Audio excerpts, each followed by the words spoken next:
Now, let's dive deep into this big LGBTQ story for today. I'm Alex Morash, and let's queer up politics.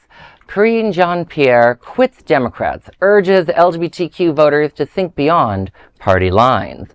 Karine Jean-Pierre, the first black and openly lesbian White House press secretary, has announced she's cutting ties with the Democratic Party and re-registering as an independent.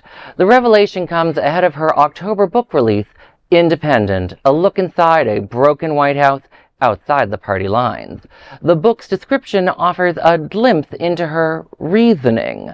Quote, "In a country obsessed with blind loyalty to a two-party democratic system, Karine Jean-Pierre, former White House press secretary to the Biden-Harris administration, shares why Americans must step beyond party lines to embrace life as independents," end quote.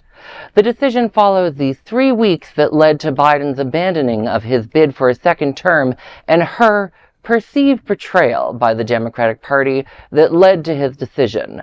President Joe Biden, after his widely criticized debate performance against now President Donald Trump on June 27th, faced growing pressure from Democrats, including at least 20 members of Congress, some openly LGBTQ, to exit the race.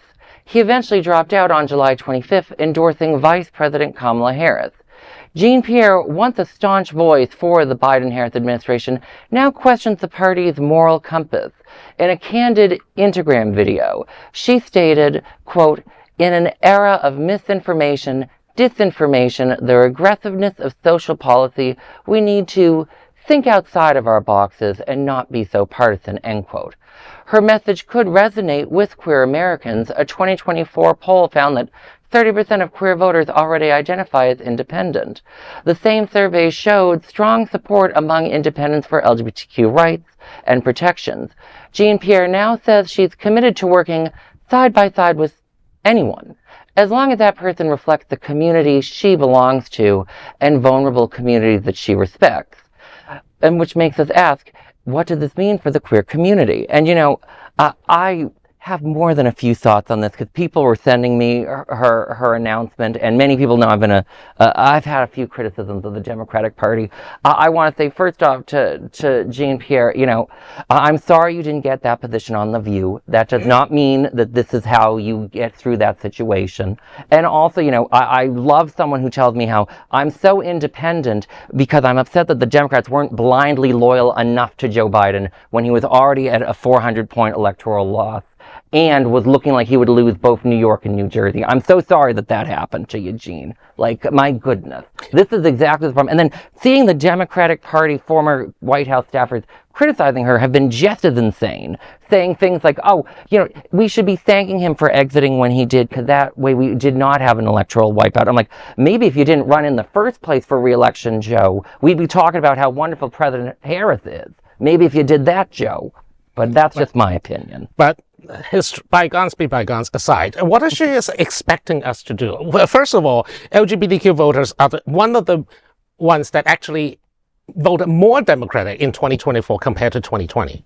And also, secondly, what do you mean by going on both sides of the aisle? There's no the other side of the aisle for us. We are facing one party that is literally actively hostile to us, who want to erase trans identities, who want to call LGBT organizations immoral, and want to defund them, and of course in HHS, RFK Jr. is now cutting AIDS research funding. Hell, they cut TB funding today. They are literally just hacking away at anything that anyone that needs in various stratas of socioeconomic status, never mind sexual identity. And for her to say that, we'll work with someone who, please, no, spare me with the platitude. There's nothing here. Go ahead. So, I get it. So I used to register as independent back in the day. And I now register Democratic so I can vote in primaries.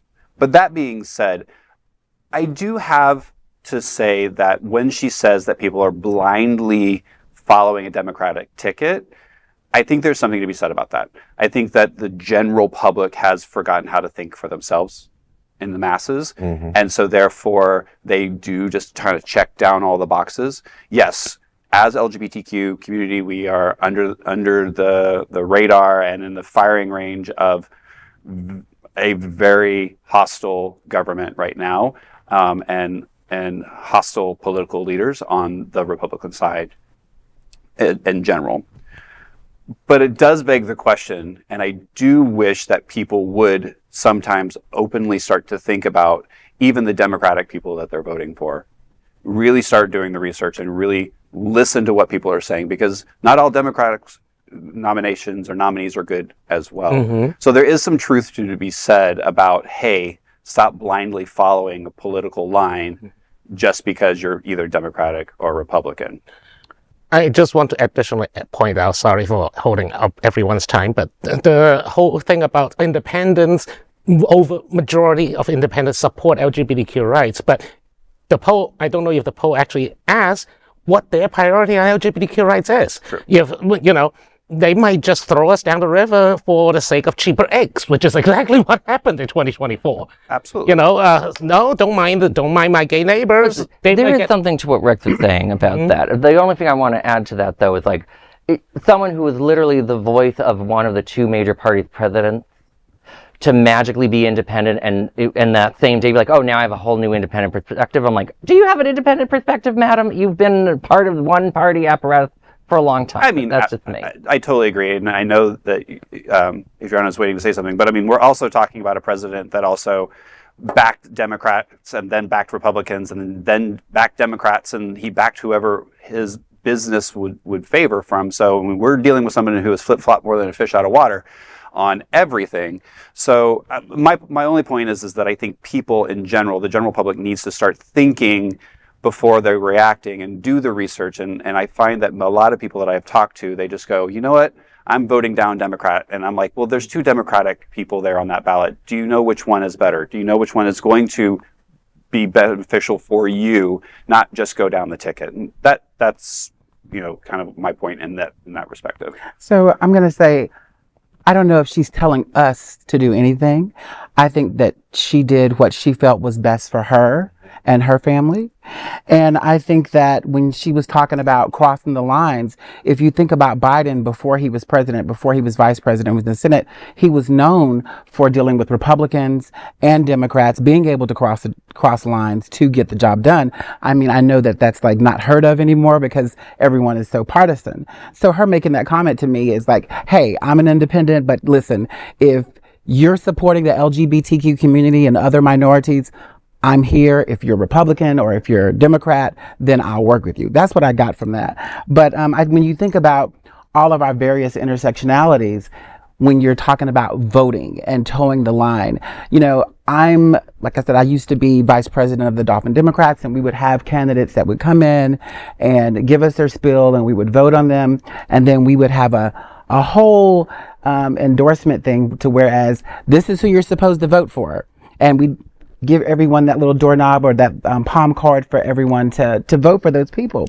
But then you would take that out into perhaps the Black community that is still Democrat, and it wouldn't necessarily be beneficial for them, you know? So you have to think when you're just towing one line, you know, what does that look like for us as Democrats? Absolutely, and I think that's, and unfortunately, it's on both sides of the, you know, same with Republicans. You know, there are some Republican friends of mine who are probably not as, you know, they're not Trumpers, so they don't toe the line, but they're more conservative and those types of things. So that's why I say, you know, we were gifted with a brain, so please use it and do your research and go to places like the Dolphin Democrats and, you know, and HRC and other organizations that do, you know, give you background on your political figures that you're about to vote on.